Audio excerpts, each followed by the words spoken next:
Hi guys! So, andito ako ngayon sa parking ng SM. Inaantay ko na lang si John na dito.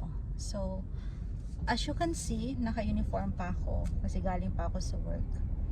So, galing pa ako ng Libon. So, kailangan ko sunduin si John na dito sa Legazpi kasi baka wala na siyang masakyan pa uwi dahil nag-try out sila sa volleyball kaya kinabi na siya. Kaya nagpasundo na lang siya. So, from work, diretso ako dito sa Libon. Ay, tumigil pala kami para kumain kasi nang libre si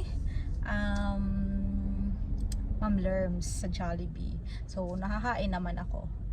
So, after dito, baka dumaan kami ng hospital doon sa doctors, Daraga Doctors kasi nandun si Uncle Bulutoy, 'di ba?